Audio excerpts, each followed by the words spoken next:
Ladies and gentlemen, welcome to the Vitalogy podcast. Ryan, good to see you again. Josh, good to see you too. How's your day? Yes, it's been a good day. Did some sermonizing today? I did some sermonizing, did some preaching to the trees. You know, that's what we do these days. In fact, We're just following in line with Saint Francis of Assisi. That is right. Yeah, Preach to the trees and the birds, and that's a lot right. of conversions in the forest these days. Oh yeah. Yeah, I got to talk to quite a few people today, actually. Did you? Yeah, that is not necessarily what you're wanting to do, oddly, when you're preaching a sermon. But we got interrupted more times than ever. I think Jared, the guy who's filming us, I don't think he's out there, but he's not out there because he's off celebrating his wife's birthday. So happy birthday to Danielle. Yes. Yeah, he said this was the most amount of interruptions. It is not easy to preach when you're constantly interrupted, and it's hard enough to preach outside, walking on a trail, but when people are coming up or bikes go by or people yell at you. I don't know if you've had that happen yet. No, that's fun. That is it. Yeah, I bet. Good times. No, yeah, we did have a guy approve though, which was nice. Yeah, okay, yeah. Because fair enough. He asked what we're doing. I said, I'm preaching a sermon. And I just said, this is how you do it now. And he kind of went, well, and he did this. He said, well, as long as you're not indoors. And I said, oh, well, thanks. I'm not. No, exactly. We're not. And apparently he's the one who approves these things. So thank you, sir. Yes. Wherever you are. This podcast brought to you by the guy who approves. The guy who approves. Yes. Yeah, we got interrupted a lot. That's a bummer. And so, but it's always a little weird. You understand this. You kind of, we have to do it in pieces. And then you're kind of like, well, did it all fit? Yeah. And then Jared magically makes it fit. Yep. So thank you to Jared for making us look good. That's all. Yes, absolutely. Shout out to Jared. Exactly. Shout out to Jared. Exactly. Well, we are live here on Facebook. I see a few people joining us. Right. Hello, everybody. Come say hi in the comments. If you're on joining us on YouTube or on Facebook, you're welcome to say hi and enter in. If you're joining us on our podcast feed, welcome. You can't interact with us, but you can listen. And you can send questions. In fact, send questions to questions@efcc.org. Questions@efcc.org. Yep. See, we have Jan saying hello here. And let's just put her up there. Hi, Jan. Good to see you. So today we've got some fun things to talk about. And so want to just prime a little bit. It's Christmas time. Christmas time. And by the way, this is a little teaser for this week's message, but I realized that this week marks the 9-month, 9 months of doing this. 9 months. 9 months since March 15, 14, somewhere. It only feels like 9 years.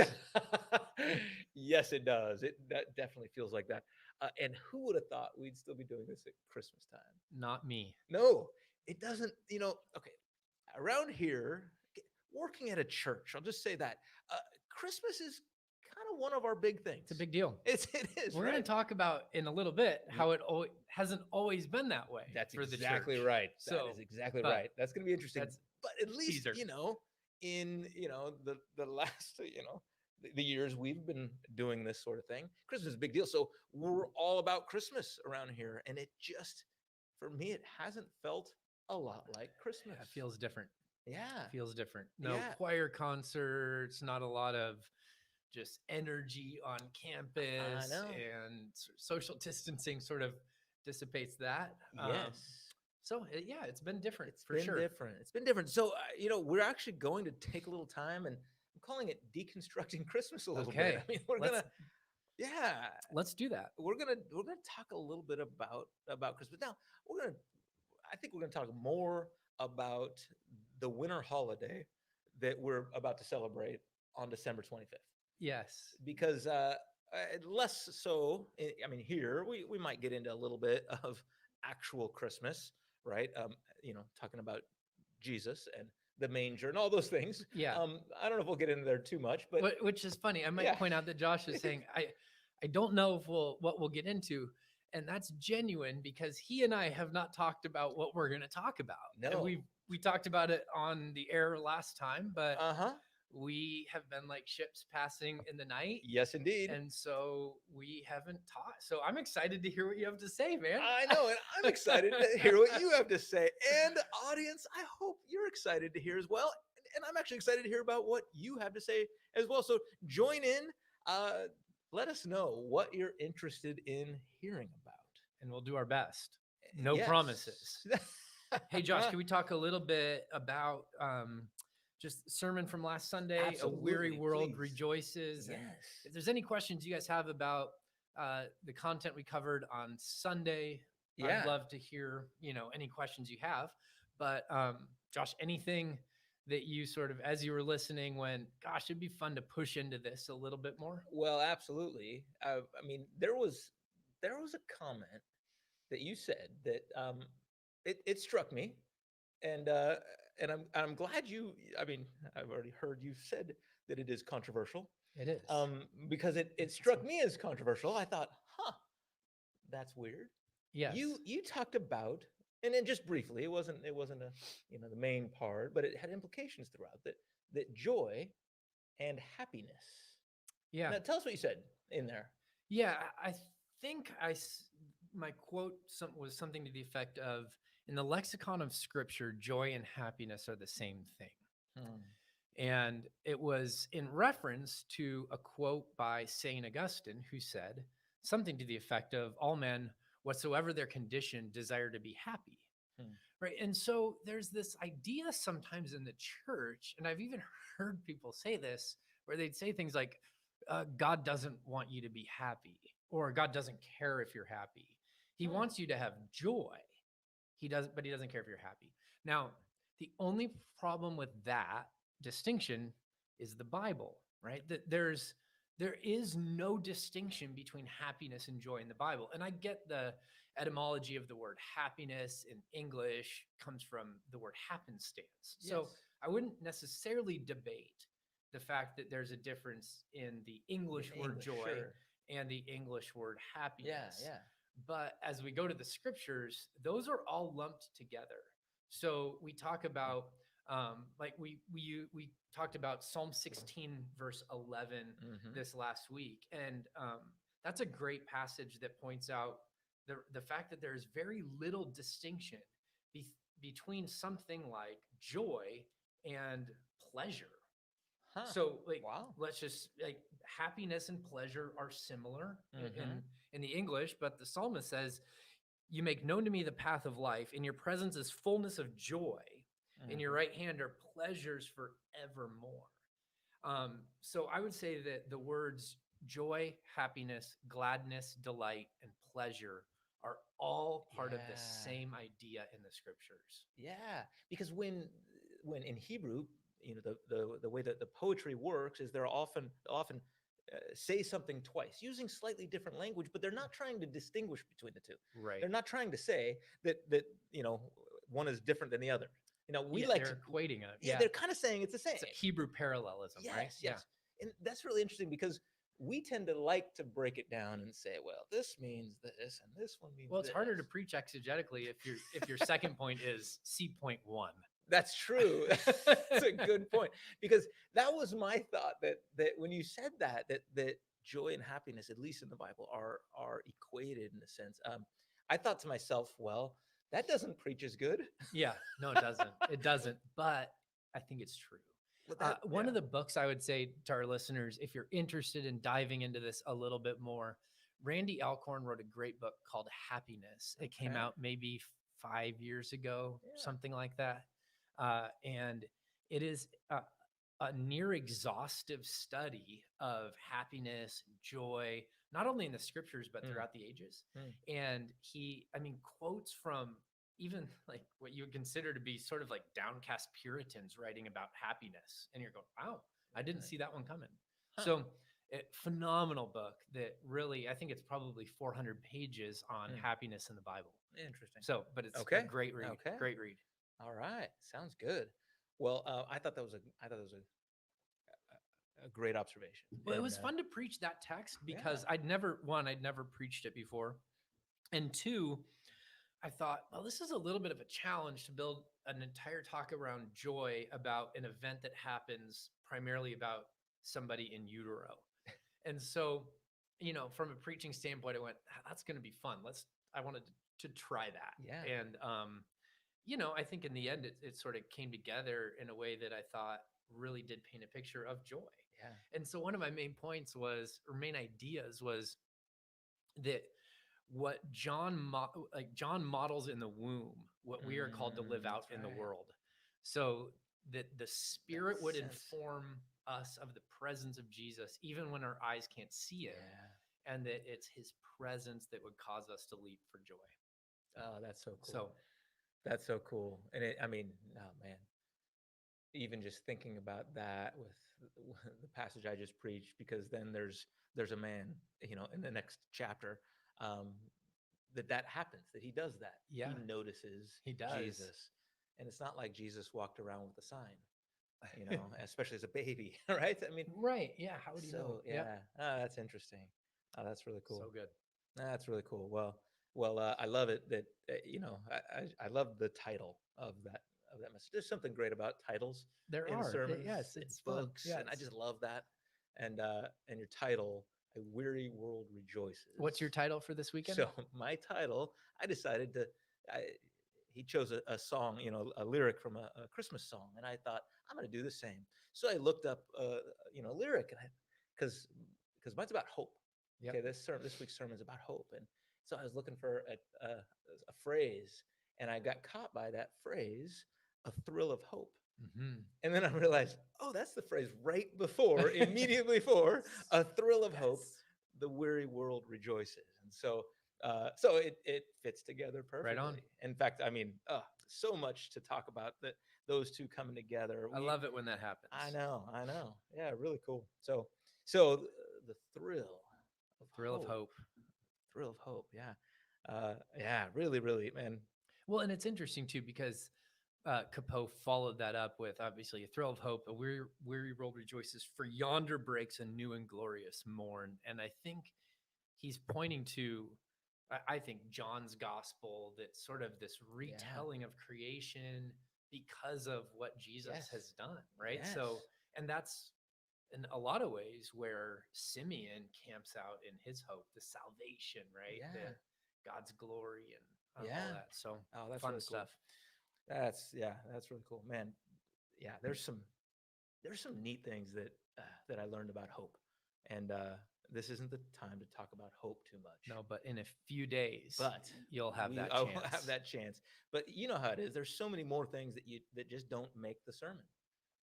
And this one, I felt like there was a lot of that. That one day on a podcast about hope. Okay, I like it. And virtues, and so neat. Anyway, well, so today we're gonna dive into some Christmas discussion here, because there's a lot of discussion around Christmas. There is, In fact, there's some comments here. Let's see here. I'm reading this as we go. I'm putting this on. So Ruth, we trust that this is a good question here. Lots of Christians won't have Santa. I get it. I get this, but to calm the kids who are teased, I tell moms to Google St. Nicholas, who was a real historic man who helped poor children. At least there's some truth in that. There is. There is truth. Yeah. St. Nicholas, bishop in somewhere Turkey-ish. Let me tell you. He was, his parents were very wealthy. They died at an early age. Yeah. He became a bishop. Of Myra. Myra. All right. Myra, there you go. And essentially, over the course of his life, my understanding, correct me if I'm wrong, is that he handed out all of his money. He gave away all of his money, died penniless after being very wealthy, but usually was trying to bless kids. Exactly. Yeah. And as the story goes, that he stopped at a man's house after a family gone to bed and placed bags of gold with coins in them. Yes. Right. And so this kind of developed into the Christmas. Have you heard that story. there were people drawing socks?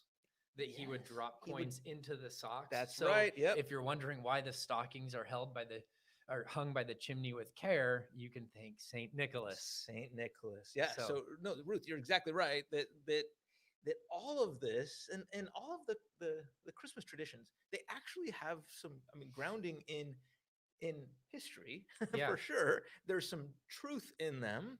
They're just not all. They're not all Christian traditions, right? and not even ones that we would necessarily, as Protestant evangelicals, right? We don't talk about saints a whole lot, right? And so that was one that that is a it's definitely more of a Catholic tradition. Yeah, it is.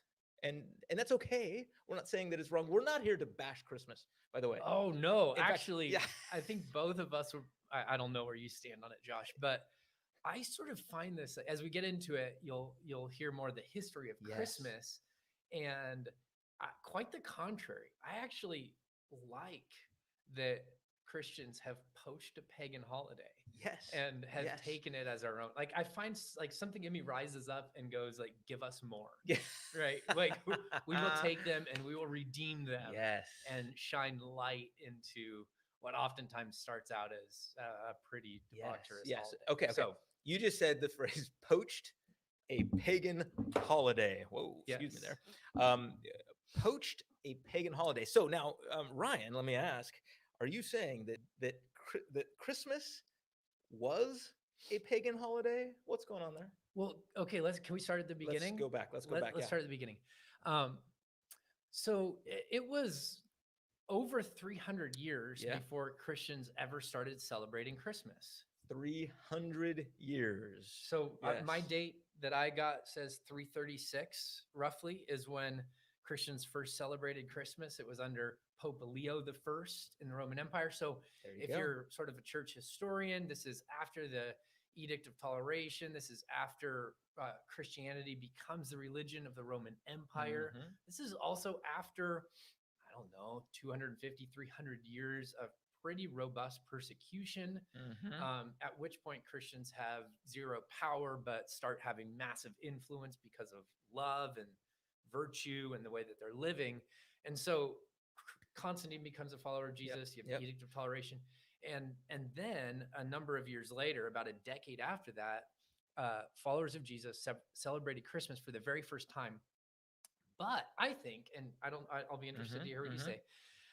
I think followers of Jesus first started celebrating Christmas as a response to a heresy. So there's a heresy called Docetism that was floating around. And the Docetists essentially said that because Jesus was good through and through, he could not have been matter. He could not have been physical, had a physical body. So he was just spiritual, and there was no like physicality to his body. And so it just looked like he was, right? They admitted that he appeared, right? Yeah.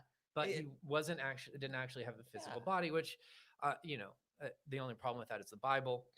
I mean, he gets tired, he eats, he sleeps, eats fish he even bleeds, after the resurrection, right? And so, because there's even that some people said that when he raised from the dead, that's when he was just a wide range of emotions. I mean, everything that it means to be human.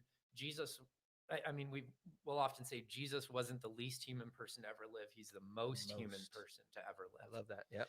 And so they started celebrating it essentially to put their stake in the ground and to say, well, no, we need a way to affirm the humanity of Jesus. How could we go about that? Let's celebrate his birth. Yep.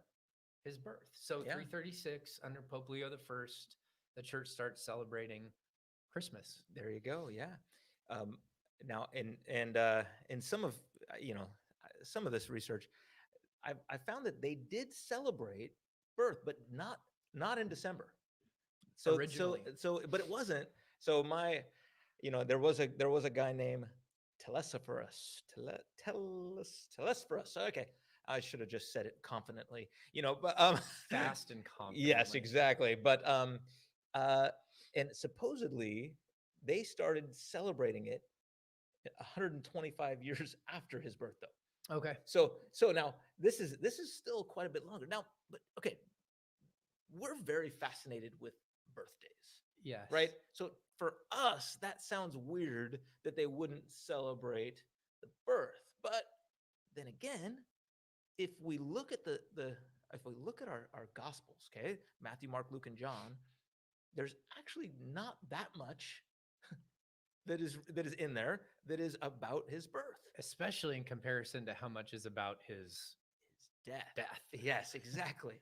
His death. I mean, these are they've been called books about his death that are extended. Well, I did a study on this a little while, a few years ago.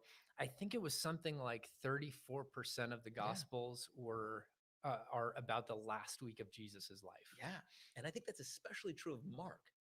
That Mark has a ton of that, and Mark says, how much about Jesus's birth? Oh, nothing. Zero. Nothing. Absolutely nothing. Right? Yeah. Arguably, John doesn't say a whole lot either. I mean, he's like the cosmic nativity story. Like no children's pastors have gone to John to write their kids nativity play. No, I don't think. Yeah. If they did, I'd love to see it. I think it's a great Christmas passage, but it's not a birth passage. Correct. Really, right? Yeah. Yes. Yeah. Yeah. And so we've got Matthew and Luke. But so from the very beginning, the church was celebrating Easter. Absolutely. That was the high holy feast day of the Christian calendar. Yes.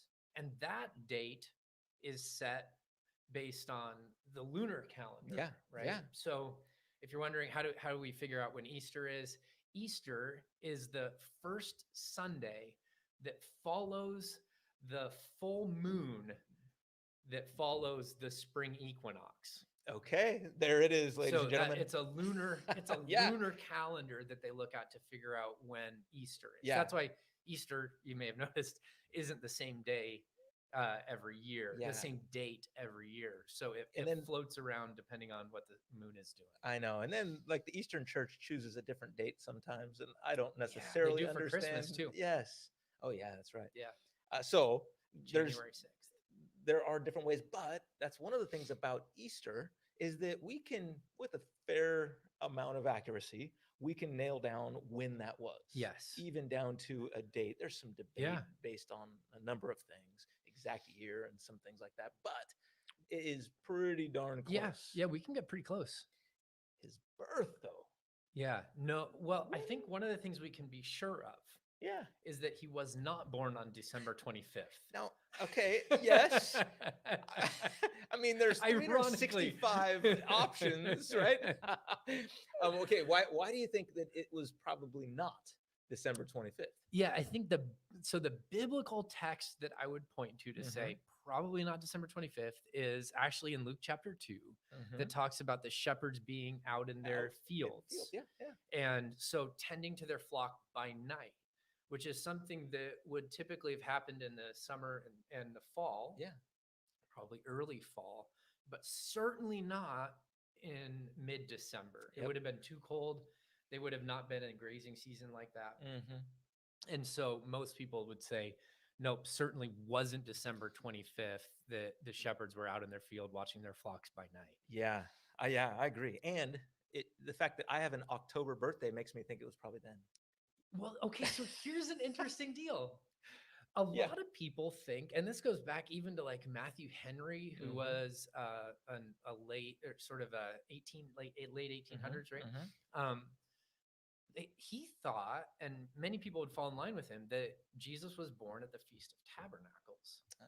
So if you read John chapter 1, verse 14, it says that Jesus came and dwelt among us, or tabernacled among us. And so a lot of people go, well, they think he was born on that date. Now, the date of the tabernacles is usually somewhere in like the teens and 20s of September. Okay. So it puts it at that right time frame. And knowing how precise God is, I mean, like it's not a coincidence that he dies on Passover. Right? Exactly. It's not a coincidence that he's raised on the first fruits, right? And Feast of First Fruits. Yeah. Not a Pentecost, coincidence yeah. that the Spirit comes at Yeah, Pentecost, exactly. the same day the Israelites received the law, Mhm. from God on Mount Mhm. Sinai. So, like, Hmm. why wouldn't he have been born on a significant day? Hmm. So, I actually that's the theory that I currently would say. Okay. If I were would have to subscribe, I'd say Feast of Tabernacles or Booths, on so in September at some point. There you go. There you go. See, but now this is one of those things that they could have asked Jesus. Right? They Yeah, could have, hey, that's true. hey, when were you born? But it wasn't a question that It's true. they asked. So I mean, this is the thing. We care about that. Like those are the kind of dates that we put everywhere, That's a right? good point. That's the kind of date you put on your tombstone that lasts kind of forever for us. But that's really a modern thing. Yeah, they didn't think about it that way, did No, they? they didn't really care that much, and so they didn't celebrate his birth. Now, the idea of his birth and what's written in our scriptures, now that was honored, that was Yeah. revered in a sense ever since the beginning. But as a holiday, as a special day, that didn't happen until way later. Okay, the early days of them celebrating it that I was talking about is just references to it. But Ryan's right that it's in 320s that they actually start declaring it as a kind of like a national holiday. Yeah, in Rome. In Rome, exactly. And so The Roman Empire. yes, exactly. That's where it happens. So now, but from there, it takes some interesting turns because why did they choose? Why did they choose December 25th? Yeah. So they chose to celebrate Christmas, I think, to confront a heresy, which I'm actually all for. Like, I think that's still a great reason to celebrate Christmas, to remember that Jesus had a physical body. Why the 25th? Well, there was a pagan holiday celebrated in the Roman Empire called Saturnalia. Saturnalia, yes. And it was celebrated on, well, the summer, I mean the winter solstice. the winter solstice. Yes, which is often December 25th. Well, right around there. Yeah, it was. Mhm. So back in that day, they were operating on a Julian calendar, Yes, right? yes. And so a Julian calendar only had 362 days. And so you had some issues with the way that the actual seasons worked and those 3 days that were missing from that calendar. And so the date would move. So when they first started celebrating Christmas on December 25th, it was on the winter solstice. Okay. Which now is December 21st, 22nd, depending on the year. So if you're unfamiliar, winter solstice is the longest night of the year. That's one, right? Yeah, the shortest day, shortest the longest day. night. Yep. Now, and interestingly though, the longest night, this holiday became associated with long parties, because what do you do at night? Saturnalia Day. Yes. Yeah. Not Christmas yet. Actually, we'll get there. But Saturnalia was a rowdy party. Oh, it was crazy. Yeah, and so they're celebrating the sun god, right? Yes. They did that through a lot of drinking, orgies, and like craziness. They would also, I read, Josh, that they'd exchange like candles. That was a big deal. Interesting. Which I guess makes sense if you're celebrating light, and one of the ways you would, and sun and fire, and one of the ways you'd want to do that is fire. Yeah. But lots of partying. Lots of partying. Oh yes.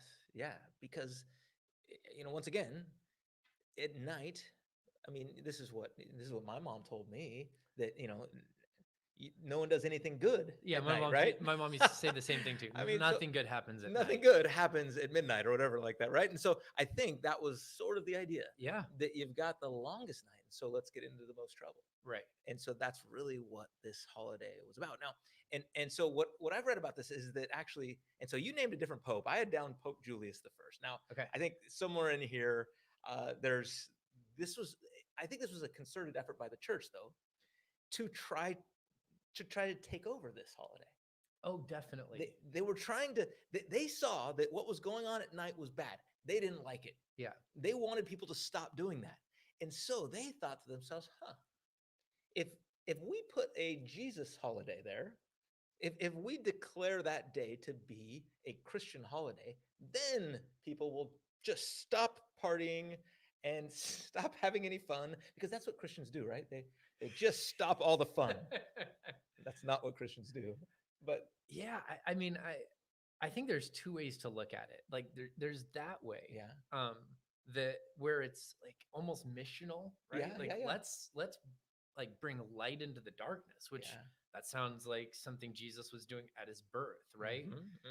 Unto us a child is born, a son is given, right? Into the darkness comes light. I think there's also a really practical reason, and that was they already had the day off. That's a good point. And so they're going like, well, let's just work with what we got. Yeah. Yeah. And so they chose Saturnalia. Yeah, because it's true. This is this is the one big event in their mind that didn't have a solid reference to, right? Correct. You can't just put Easter there, because we know where Easter was, right? And so you can't put anything else that you could move. And so they were looking for a place to put it. Yep. And they chose a holiday to try to, and I think there's a sense they're trying to redeem it. Yes. So I would like some Christians you meet might say things like, well, we shouldn't celebrate Christmas because it's really a pagan holiday. And I guess I would just humbly say, I don't see it that way. Yeah. I actually, like I said earlier, I love that we're breathing light into the darkness, and that since we don't know exactly when Jesus was born, it doesn't really matter when we celebrate it. And so to take over a pagan holiday and redeem it and bring some life to it and good to it, yes. I'm all for that. And it's probably partially my personality. Yeah. But I think too, from the missional standpoint, why not? Why wouldn't we want to see that happen? Yeah. Well, see, I think there's a few ways you can look at it. And you can take something like this and completely reject it. Right. Okay? Because now, obviously, okay, Santa Claus, right? There's nothing, there's not anything terribly biblical about Santa Claus. Okay, right. It is fun and silly, but no, you can reject it as a Christian, and there are a lot that do, that just say, I'm not having anything to do with Santa Claus. I think you can just receive it and say, yep, I'm gonna take it all in. I'm gonna be all about it, and I'm not even gonna think critically about it. And then I think what you're getting at, though, is that the third option. Please tell me it's an R. Please tell me it's redeem. Redeem it. Yes. That's right. Yes, this will preach. See, that there's a middle ground there, that we're not saying that you need to just receive whatever the culture, whatever right. This is thrown at you, but instead, and that's what Ruth was getting at. Yep. Is that we can redeem this and turn it into something that actually can be useful for teaching, but useful for just having fun. Right. Right. I mean, that's an okay thing.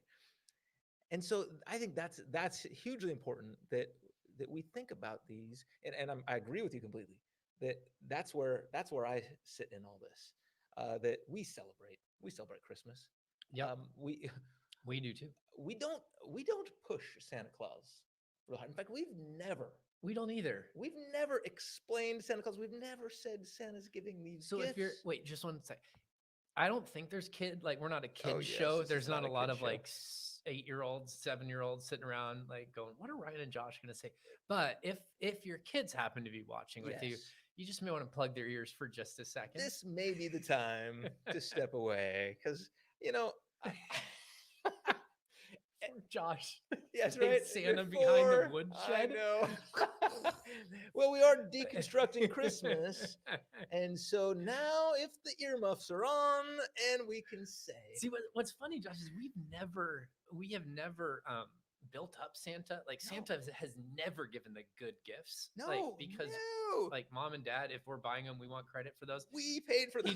He does the stockings in our house, and. They're like socks and underwear. So that's sort of Santa's got the corner on that. We haven't like ever like killed Santa. But like 2 out of our 3 kids don't believe in Santa anymore, and our third one like asks a lot of questions, Yep. and we're like, well, what do you think about that? Yep. You know, and so that's sort of how we've dealt with it. Yes. Yeah. I had my oldest never bought it. Never bought it. I mean, he was just this skeptical kid that he kind of was like, really? And I mean, smart. Really? There's a fat man that comes down my chimney and gives me gifts. Yeah. I mean, so He's like, not happening. not happening. I think somewhere down the road, I think he broke the news to my number 2. Yep. And number 3, I think knows that Just there's doesn't nothing want to to it, believe but it. doesn't Yeah, want to. got it. It is amazing to see. He wants to believe it. Yes. And he doesn't want anyone to tell him no. And so, that's interesting. So reject, receive, Yeah. redeem. I think that's a great lens to view all of culture and engagement with Yeah. culture through. So as followers of Jesus, we always have those 3 options. Mhm. Do we just totally reject it and go separatist and create our own Christian commune and have zero interaction with the secular, quote unquote, secular world? Do we receive it and so have no filter and just go, well, this is the Yep. water that we're swimming in, the air that we breathe, and we're just going to be a part of it? Or do we try our best to redeem it, meaning speak truth, speak hope, speak love, speak light into what we see as being darkness? Yeah, So I yeah. think that's a great Yeah. lens. So, that is, I believe that at some level, the powers that be back in the 300s, they were wanting to redeem something. Yes. But I want to ask, do you know? I mean, did it work very well? Oh no, I mean, like at least from what I've heard of Rome, they were just like cheers, Yeah. cheers to Saturnalia or Christmas, whatever you want to call it. I think that's what it became. Cheers.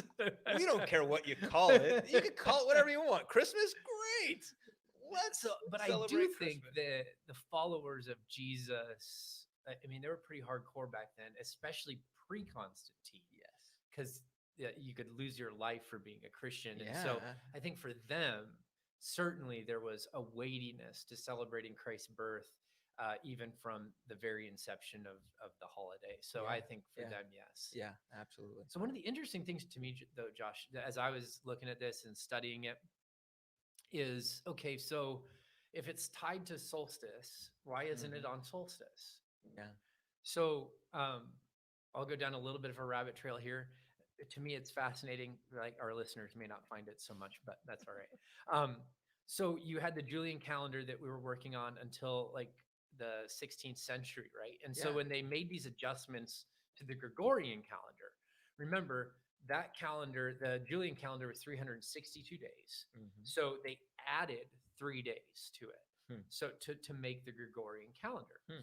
And so essentially, then it put solstice on the 21st, 22nd, and Christmas on the 25th. So it was separated by 3 days. Huh. And the church had to go, they had to wrestle with, and this is in like the history books, where they really wrestled with, do we move the date of Christmas to realign with solstice? Or do we keep it where it's been for the last 1,200 years? And so they thought about it for a while. And spoiler alert, they decided to keep it on the 25th. Keep it, yeah. And here's what they said. This is fascinating. They said, no, it makes sense. And it makes sense because there's 2 things that are happening. Number one, it's retelling the story again of there's 3 days of darkness followed by light. Really? And so you have to imagine that for the ancient people, as the days got shorter and shorter and shorter, darker and darker and darker, there was the question always was, are they going to start getting longer again? Because our crops are dependent on the sun and the heat. And so oftentimes there was a lot of ritual built around solstice, which is what I think Saturnalia originally started out as. Yeah. Now it got taken off course a little bit, but it was a worshiping of the sun god to try to get the sun god to start doing a better job again so that the days would get longer. Well, actually, from the 21st/22nd, from solstice until the 25th, the naked eye cannot perceive the days getting any longer. And so it's not until the 25th that the days start to noticeably get longer. And so you quite literally have the sun being quote unquote reborn. Like, so this idea of the days are starting to have life back in them again. And so you have the worship of the sun in Saturnalia, but then now the worship of the son, the sun. And there's this, I once heard this one guy said that the Christian story is that the deepest darkness is where grace goes to shine the brightest. And so there's like, even in the Christmas story, having it on the 25th is this like declaration, the light will shine even in the deepest darkness. Oh, I love that. So last year I tweeted out or posted out something like, I'm all about keeping Christ in Christmas. Like, I want to keep Christ in Christmas, but it might not hurt us to put solstice back in Christmas. Like, and I'm not like, I'm not in any way, shape, or form saying let's worship the sun. No, yeah. But like, to recognize that the world, that the created order itself is declaring the glory of God. And the way that the church, I think, beautifully aligned the days tells the story. It tells the story. That is so cool. That is new. I haven't seen that. I knew that they were celebrating the sun. I knew they're celebrating the sun. I never placed that timeline. I thought that, I mean, here I am. I thought that it's the all about changes all it was the time. The calendar. The Gregorian calendar messed everything up as far as that is interesting. Well, it actually fixed everything, because eventually, Christmas was in the summer. Yeah, exactly. Because December had moved because of anyway it being off. But and since there were so many Christians a part of that, even making that Gregorian calendar, they were able to place that. That's really pretty ingenious. That really is. That really is. I like that a lot. Can we talk about a Christmas tree really quick? Let's talk about a little tree. This is a little bit more conspiracy than that, I'll admit. Now we're moving quite a bit through history, right? Yes. Where are we then for Christmas trees? I don't actually know where this would be put. This is when the Christians were trying to evangelize in like the north, so north of the Alps, the Celts, like that area. Yeah. They had a much more, you want to try to find it. They had a much more earthy sort of recognition and religion, but what they would have said was that like a tree was like a sacred, a sacred form, right? And one of the reasons that trees were so important, especially large trees, is because lightning would strike them. They would light on fire. And that's where they would get fire. Yeah. So early on.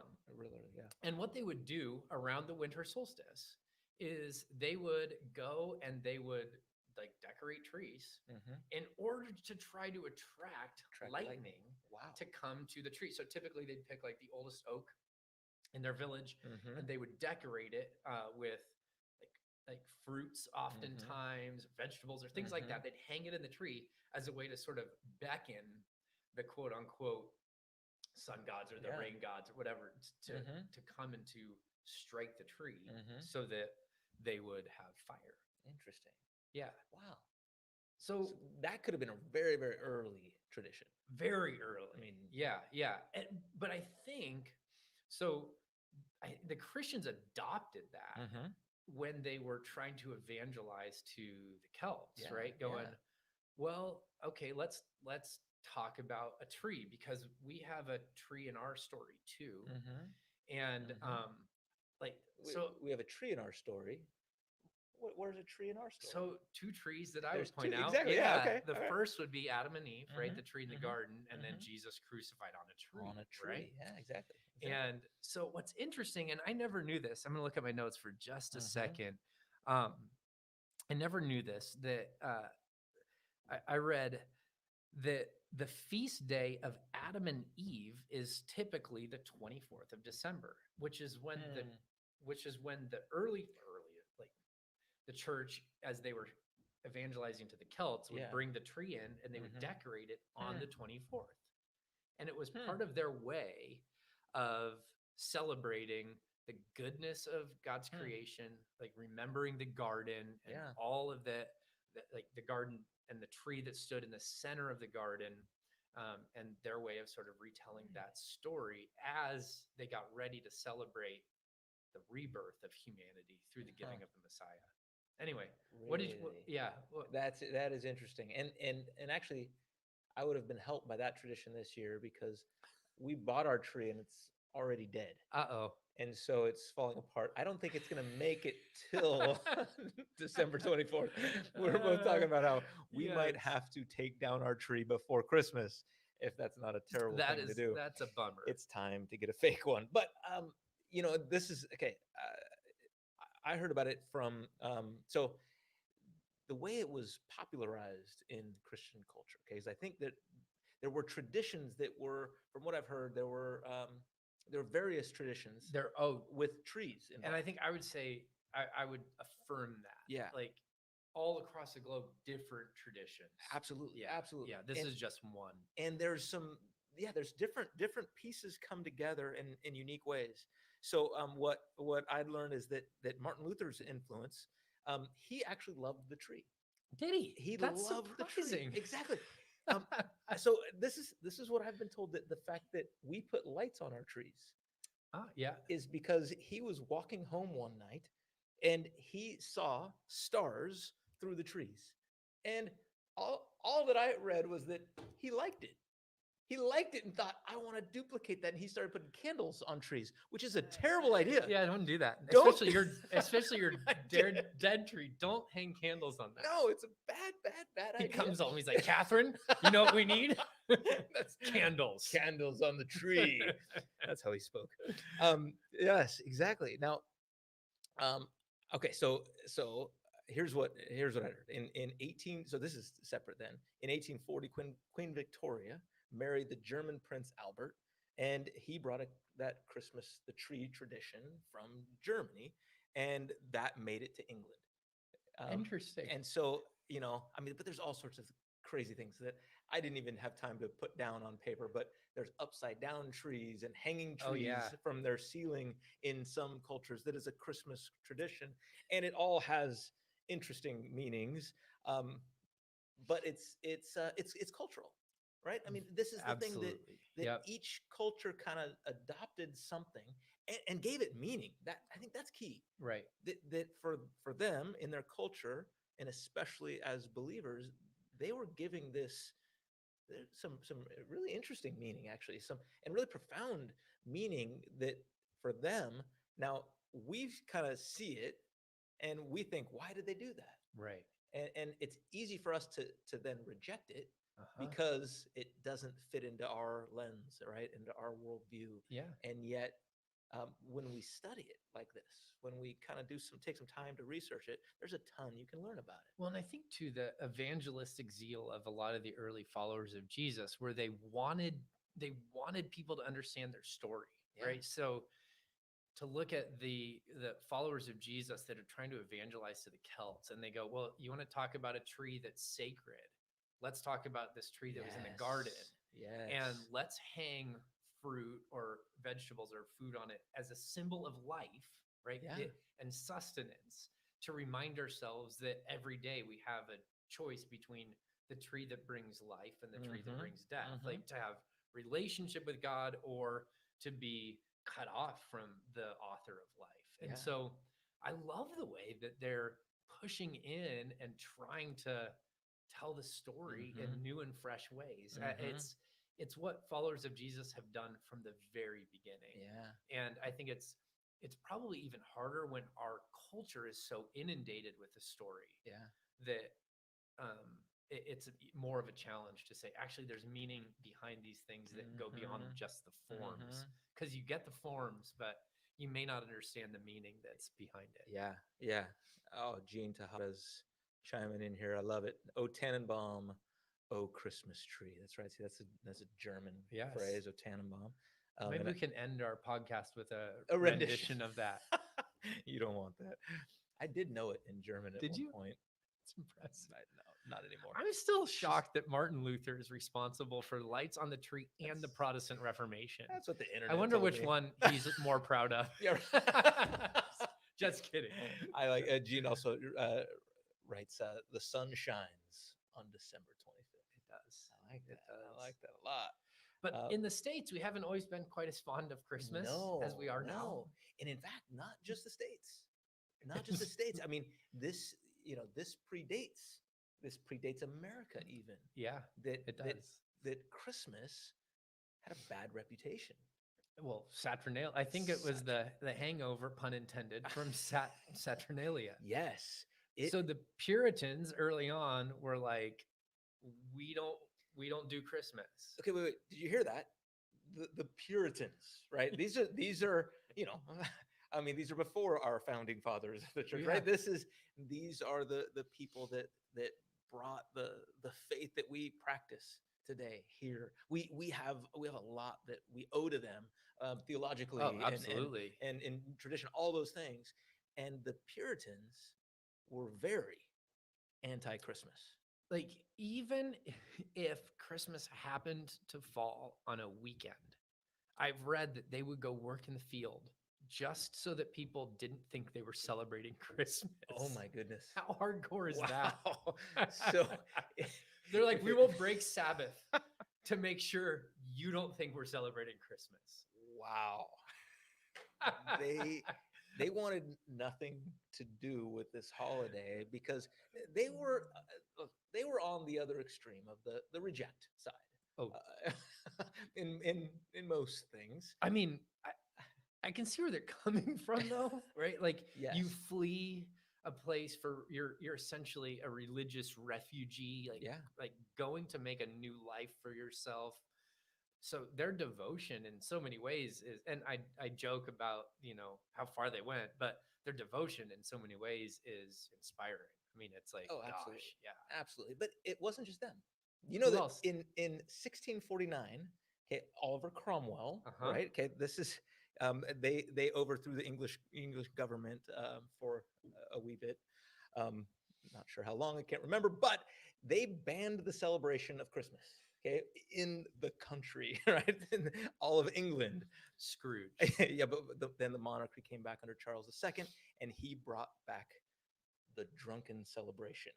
Is what it was known as. See, the Puritans didn't like it because of the way it was celebrated. Of course, they love Jesus, and I'm sure, in their own way, they would have celebrated the birth of Jesus in a certain way. But this is the difference between the celebration of Christmas, the celebration of Christ, and the celebration of this holiday. Now, I mean, but even that term, Christmas, we've been using that term, and we haven't really got into that. That this was the feast of the Christ Mass. Christ Mass, right? Exactly. It was the Mass that happened. So the celebration of the Eucharist really would have been what a Mass is. Yeah. I guess back then it wasn't Catholic; it just was the church. It was the church. There was no Catholic Protestant divide. Yeah, we call it Catholic, but in some ways we were Catholic. Okay, that's an interesting one.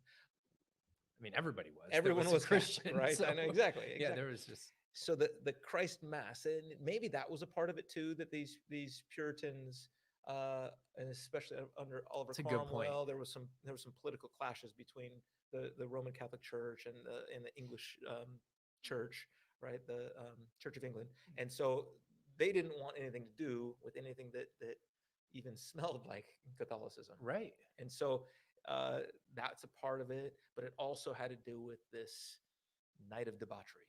Yep. And it wasn't until, at least what I read, Josh, 1870 that Christmas became a federal holiday. Yeah, in the United States. In 1820, let's see, no, yes. Oh, sorry, 1789. Okay, the first U.S. Congress. Okay. Yep. And then for 67 years after that, first, Congress met on Christmas Day. Did they really? Congress, the United States Congress, met on Christmas Day. Wow. It was not a holiday. They worked through Christmas. That's impressive.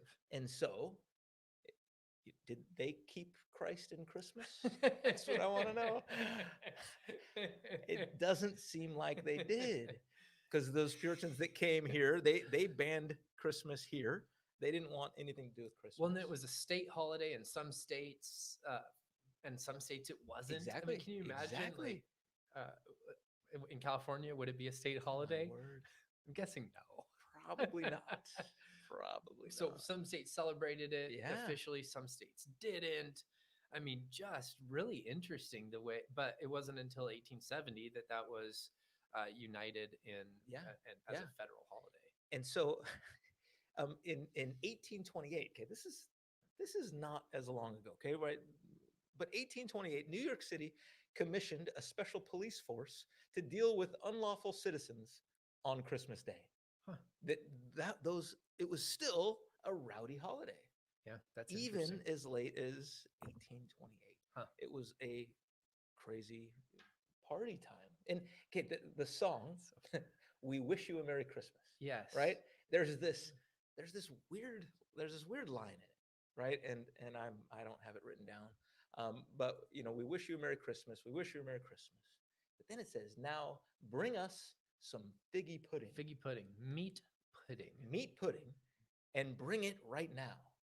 And we sing that song sometimes, and I'm thinking, what is this about? Yeah, I sang it on Sunday, Yeah. our open air Yes, Christmas yes. celebration. That's right. Did you sing the figgy pudding part? Oh, I did. Did they I sing did. that? They did. I did, yes. Okay, so here's the way that Christmas would work. So I'm told is that gangs of rowdy, drunk people celebrating Christmas on Christmas night, they would go around, and this is especially the poorer people, okay, in England in particular, and I think this made its way into the United States, but they would gather together in mobs, and they would go to the rich part of town, and they would demand that they give them gifts. Really? That's how they'd get their gifts. Wow. And they wouldn't leave until they get some. It sounds a little bit more like Halloween than it does Christmas. It sounds exactly. It is this unique mixture of Halloween and a drunken Christmas. That is interesting. And so is that the reason that similar time period when Charles Dickens writes Christmas Carol? Yes. And to try to sort of like keep Christmas alive, essentially. Yes. Like he was writing to a people that were wanting to do away with Christmas for that very reason. Absolutely. Yeah. Absolutely. And yes, and then see, there's a lot of reasons why we still celebrate Christmas. And I hate to say they have very little to do with Christ. The reason that it's a big holiday, it doesn't have as much to do with Jesus as we would like. Now, I think that in recent years, I don't know how long, but at least in my time, in our time, the church has we celebrated Christmas really well. Yeah. But that wasn't a priority for all of history, especially not in the Protestant church. And so the reason that Christmas is as popular it is has a lot more to do with what drives a lot of our world: money. Yep. It's a green holiday. It is. Interestingly, I say that it's a green holiday. Do you know that Santa Claus was green? I do. He was green. He was green until, I can tell you when. And I believe that that's also a gift from the Celts. I could be wrong on that. Is that right? He was termed the Green Man, according to them. Yes. He was an elf. Elfish. Elfish. Yes. I guess so. Yeah, there's a lot of interesting tradition that goes along with. Oh yeah, absolutely. The Green Man. And I'm not finding a date. Someone online is probably going to have to find an actual date on this. But do you know why Santa Claus is red? Not. I do. I think it's is it Coca-Cola? It is Coca-Cola.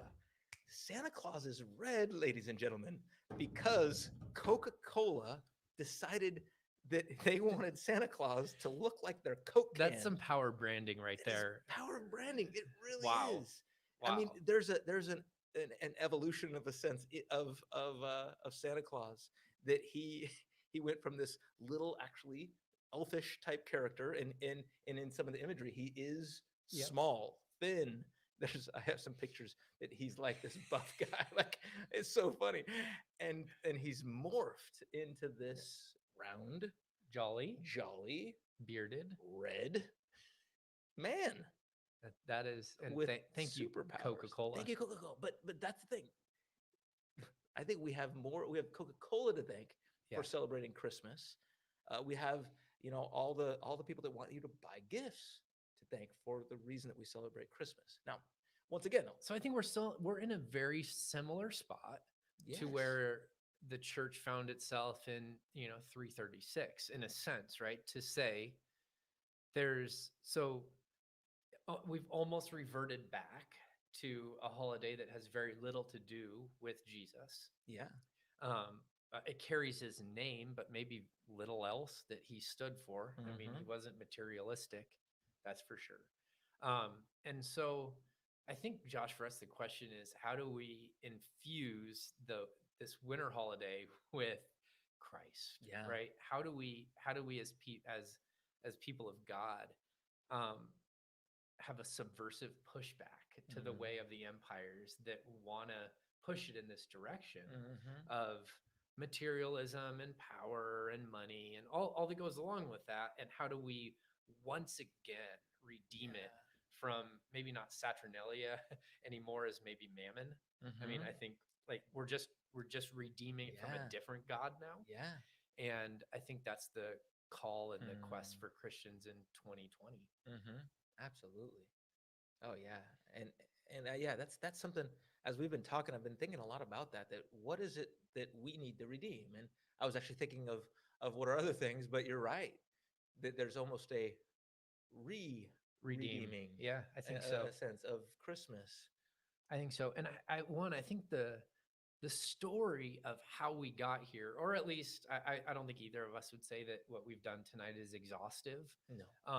And like there's pockets everywhere of different ways that the story has been told. And Oh yeah. so there's things we skipped over, things we left out. But I think to see the thread that's been being pulled for the last 2,000 years, at least for me, helps me go, okay, this is how we might enter into this today in a new and fresh way. Yeah, but I like that, because what we need to do is to be honest about what's going on here, because the whole war over Christmas that we tend to hear about every year, and that we've got this we've set up this dichotomy, which is always set up on our news channels, right?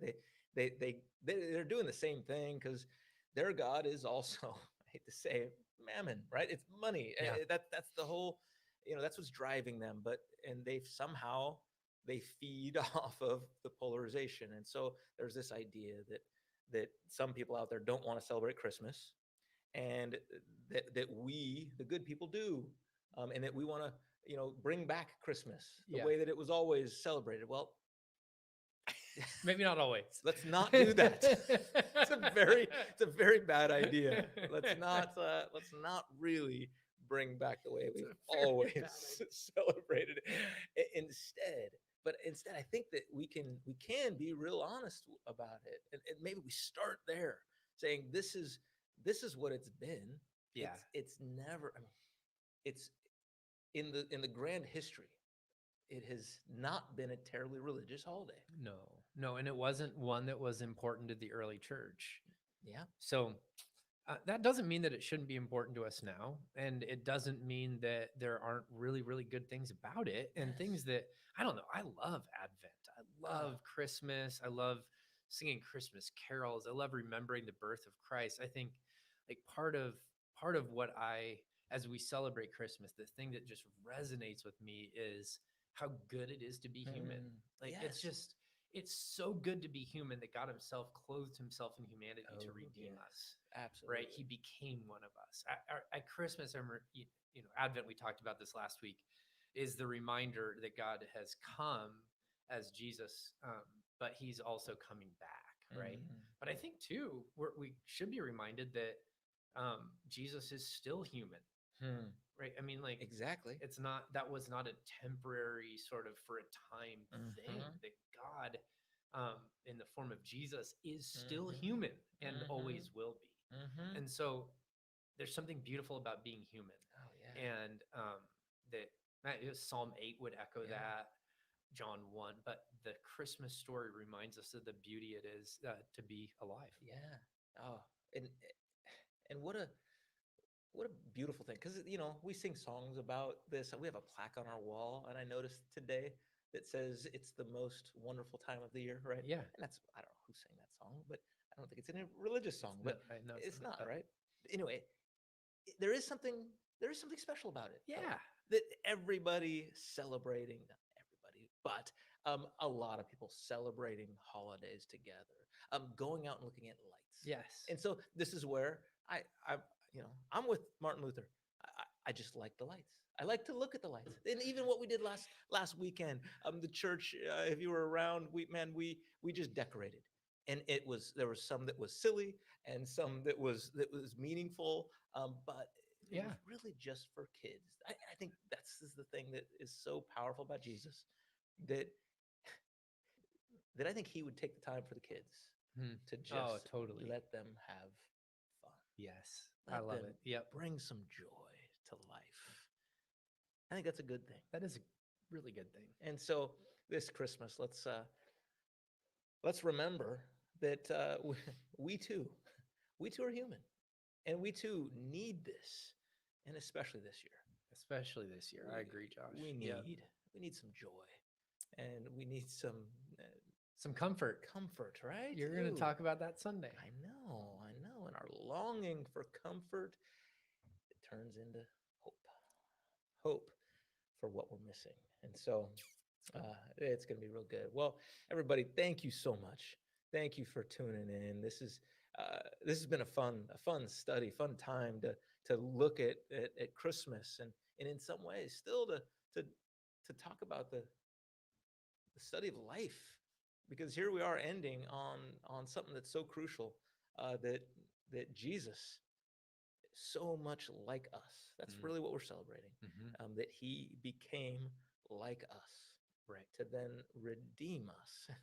And yet here we go, taking part in what he's doing in the world, and then redeeming the world. Right. Was it Athanasius that said he became like us that we might become like him? Exactly. Yeah. Partakers of the divine nature. That's the challenge. Go partake of the divine nature this weekend. God bless you. We'll be back one of these days. We will. And if not this year, then have a happy New Year. I think you say happy to New Year and Merry to Christmas. Merry Christmas. That's how you do it, right? Yes, okay. Not Saturnalia. Not. See you. Hey, see you later. God bless you, everybody. God bless. We'll see you. Take care.